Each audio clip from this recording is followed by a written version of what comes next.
विमला देवी नाम की एक औरत रहा करती थी। उसे एक बेटा और एक बेटी थी। बेटे का नाम था देव और बेटी का नाम था सुमन। विमला देवी का बेटा एक बहुत बड़े बैंक का मैनेजर था और इस बात का विमला देवी को बहुत गर्व था। वो अपने बेटे का बहुत ख्याल रखती थी। देव भी अपनी माँ की कोई भी बात नहीं टालता था। वो हमेशा अपने माँ की हर बात मानता था। विमला की बेटी सुमन आगे पढ़ाई करके अच्छी नौकरी करना चाहती थी, लेकिन विमला देवी को बेटियों की नौकरी करना पसंद नहीं था। इसलिए सुमन की पढ़ाई पूरी होते ही विमला ने उसके लिए एक अच्छा रिश्ता देखकर उसकी शादी कर दी और अपने बेटे के लिए भी अच्छी बहू की तलाश में जुट गई। ऐसे ही एक दिन विमला देवी का भाई नरेंद्र और भाभी शांति उनके घर आए। अरे आओ भैया, कैसे आना हुआ आपका? कुछ नहीं दीदी, जरा बेटी की शादी के सिलसिले में यहाँ आया था, सोचा आपसे मिलके चलूं। बहुत अच्छा किया भैया।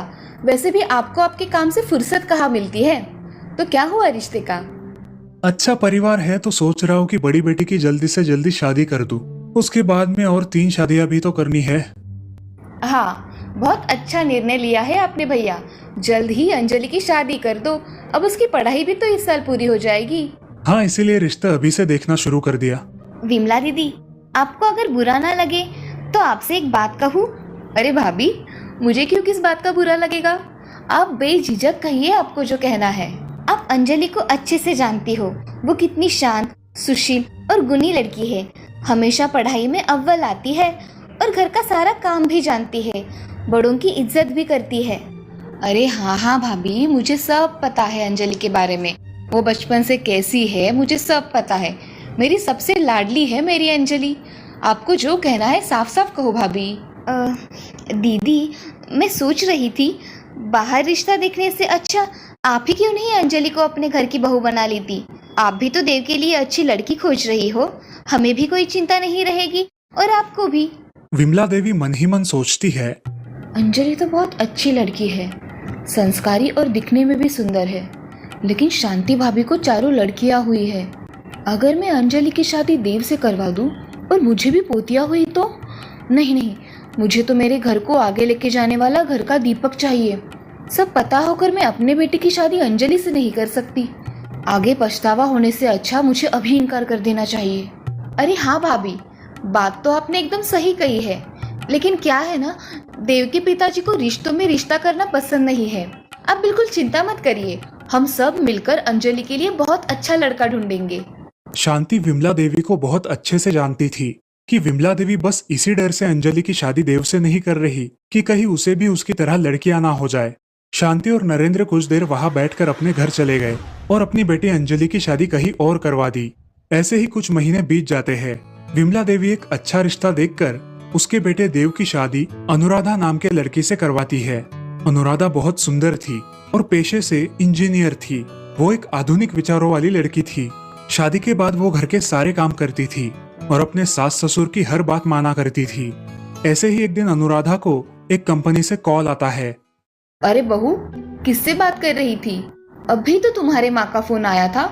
अब और किससे बात कर रही थी इतनी देर तक? सासू माँ, मैं बहुत दिनों से एक बड़ी कंपनी में नौकरी के लिए अप्लाई कर रही थी। अब मुझे मौका मिला है। कल उन्होंने मुझे इंटरव्यू के लिए बुलाया है। देखो बहू, तुमने पढ़ाई की है ये अच्छी बात है, लेकिन मुझे मेरी घर की बहू नौकरी करे ये पसंद नहीं है। मेरा बेटा अच्छा खासा कमा लेता है तो तुम्हें क्या जरूरत है नौकरी करने की? लेकिन माँ। लेकिन वेकिन कुछ नहीं बहू, जाओ अपना काम करो। मैं शाम को जब देव घर आएगा उससे बात कर लूंगी। अब मुझे मनाने की कोई जरूरत नहीं है। अनुराधा चुपचाप वहां से अंदर किचन में जाकर अपना काम करती है। शाम को जब देव घर आता है तो विमला देव को अनुराधा के नौकरी करने के बारे में बताती है। वो अनुराधा को नौकरी करने से रोकती है और यही उसका अंतिम फैसला है, ऐसा बोलकर वहां से गुस्से से चली जाती है। देव को अपने माँ के ये पुराने ख्यालात बिल्कुल पसंद नहीं थे, लेकिन वो हमेशा अपनी माँ को कुछ नहीं कहता। अब देव अपनी पत्नी अनुराधा को समझाने लगा। अनुराधा बहुत उदास होकर अपने रूम में बैठी हुई थी। देव उसके पास गया। क्या हुआ अनु, इतनी उदास क्यों बैठी हो? ऐसे पूछ रहे हो जैसे आपको कुछ पता ही नहीं है। आप भी बताओ, क्या मैं नौकरी भी नहीं कर सकती? नौकरी करना मतलब सिर्फ पैसे कमाना होता है क्या? मुझे अपनी काबिलियत को दुनिया के सामने लाने का मौका मिल रहा है, बस इसीलिए मैं नौकरी करना चाहती हूँ। अनु, जरा शांत हो जाओ, मेरी बात सुनो। देखो अनु, माँ बहुत पुराने ख्यालातों की है। तुम तो जानती हो कि मुझे तुम्हारी नौकरी करने से कोई आपत्ति नहीं है, लेकिन हम माँ को तुरंत नहीं मना सकते। अभी हमारी शादी को सिर्फ 2 महीने हुए हैं और माँ की तबीयत भी थोड़ी खराब रहती है। तुम कुछ महीने जाने दो, मैं धीरे धीरे माँ को मना लूंगा। अब तो ठीक है। अनुराधा को देव की बात ठीक लगी और वो मुस्कुराकर वहां से अपने काम में लग गई। ऐसे ही कुछ महीने बीत गए। अब अनुराधा माँ बनने वाली थी। विमला देवी अब अनुराधा से बहुत अच्छे से व्यवहार करने लगी, उसके हर छोटी छोटी चीज का ख्याल रखने लगी। ये सब देखकर अनुराधा भी बहुत खुश थी। ऐसे ही समय बीत गया। कुछ महीनों बाद अनुराधा ने एक प्यारी सी बच्ची को जन्म दिया, लेकिन उसकी सास को ये बात कुछ पसंद नहीं आई। उसने अनुराधा से कहा कि अगली बार उसे लड़का चाहिए। अरे माँ, तुम ये क्या कह रही हो? लड़का हो या लड़की, इसमें अनुराधा का क्या कसूर है? देव, तुम चुप बैठो, हम औरतों के बीच में मत पड़ो। तुम्हें कुछ समझ नहीं आता, जाओ जाकर अपना काम करो। अनुराधा को ये सब बातें सुनकर बहुत बुरा लगा। वो रोते हुए अंदर गई।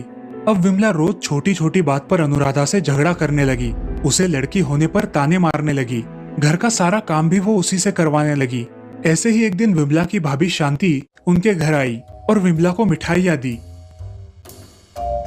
ननन जी, मुंह मीठा कर लो, आज तो मैं बहुत खुश हूँ। खास आपको मिठाई देने आई हूँ। विमला ने मिठाइयाँ खाई और पूछा, अरे भाभी जी, पहले खुशी की बात क्या है ये तो बताओ। अरे दीदी, आज अंजलि को बेटा हुआ है, बेटा। यहाँ से जा रही थी तो सोचा आपका मुंह मीठा करते चलूं। चलो, बहुत जल्दी में हूँ, मैं जाती हूँ। शांति वहां से चली गई। विमला को तो वो मिठाई भी बहुत कड़वी लगने लगी। वो बहुत आग बबूला हो गई थी। ये शांति मुझे मिठाई देने नहीं बल्कि मुझे जलाने के लिए आई थी। उसके बेटी से मैंने देव की शादी नहीं की और मुझे पोती हुई, और इसे पोता। बस यही चीज मुझे बताने आई थी। मुझे नीचा और गलत साबित करके चली गई, और ये सब हुआ है इस अनुराधा के कारण। अब तो विमला अनुराधा को बहुत भला बुरा कहने लगी। सारे काम करने के बावजूद अनुराधा को ये सब सहना पड़ रहा था, और आखिर अनुराधा विमला से तंग आकर अपने मायके चली गई। देव जैसे तैसे उसे समझाकर घर वापस ले आया। ऐसे ही 2-3 साल बीत जाते हैं। अब अनुराधा फिर एक बार माँ बनने वाली थी।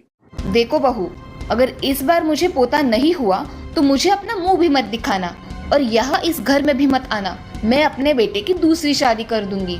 अरे सासू माँ, आज तक मैंने सब कुछ सहन कर लिया, लेकिन अब नहीं। मुझे लड़का हो या लड़की, मुझे दोनों समान हैं।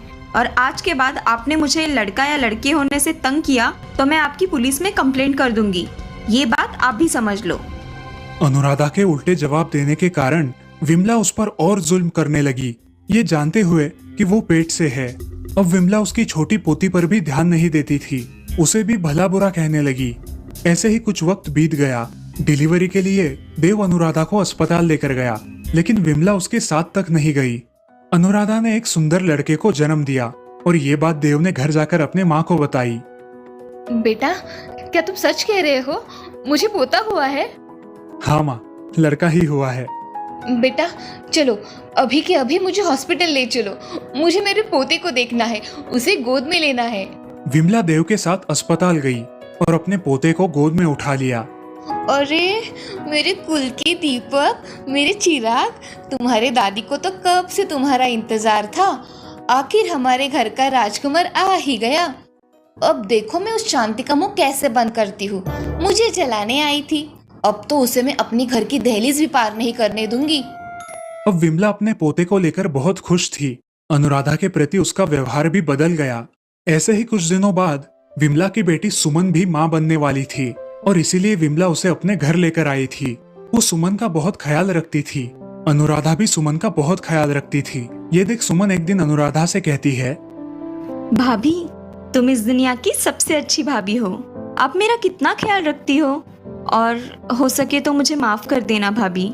जब माँ तुम्हें इतनी सारी तकलीफ दे रही थी, ये पता होने के बावजूद भी मैं कुछ नहीं कर पाई। फिर भी तुमने सबका अच्छे से ख्याल रखा। ये माँ को तो हम नहीं बदल सकते। अरे सुमन, ऐसी कोई बात नहीं है। मैं तो सिर्फ मेरा फर्ज निभा रही हूँ। एक औरत होकर हम एक औरत को इस हाल में उसके भरोसे कैसे छोड़ सकते हैं? हमें सबसे पहले औरत होने का फर्ज निभाना चाहिए। मुझे पता है कि क्या क्या जरूरत होती है, इसीलिए मैं तुम्हें हर वो चीज दे रही हूँ जो मेरे टाइम मुझे अकेले करनी पड़ी। जो मेरे साथ हुआ वो मैं किसी और के साथ नहीं होने दूंगी। अब सुमन की भी डिलीवरी का वक्त आता है, और सुमन एक प्यारी सी लड़की को जन्म देती है। ये बात सुमन की सास को खटकती है और वो विमला के सामने सुमन को खरी खोटी सुनाती है। देखो बहू, मुझे तो पोता चाहिए था, लेकिन अगली बार मुझे पोता ही चाहिए। तुम्हारी माँ ने तो तुम्हारे भाभी को कितनी तकलीफ दी है ये हमें सब पता है। मैंने तो बस मेरी इच्छा बताई है, ध्यान में रखना। ऐसा बोल के निर्मला वहां से चली गई। पासी में खड़ी विमला ये सब सुन रही थी। विमला को अपने किए हुए बर्ताव पर बहुत पछतावा हुआ। उसे समझ में आ गया कि एक औरत होकर उसने दूसरी औरत की भावनाओं की कदर नहीं की थी, और जब खुद की बेटी को भी यही भुगतना पड़ा तो विमला को अपनी गलती का एहसास हुआ। विमला अपनी बहू अनुराधा से आग भी नहीं मिला पा रही थी। अब उसकी सोच में बदलाव आ गया। उसने अपनी बहू से माफी मांगी और उस दिन से लड़का और लड़की में भेद करना भी छोड़ दिया। अब विमला ने अनुराधा को नौकरी करने की भी अनुमति दे दी। विमला ने घर की जिम्मेदारी भी उठा ली और इस तरह सब लोग हंसी खुशी रहने लगे। इस कहानी से हमें ये सीख मिलती है कि लड़का हो या लड़की, हमें भेदभाव नहीं करना चाहिए।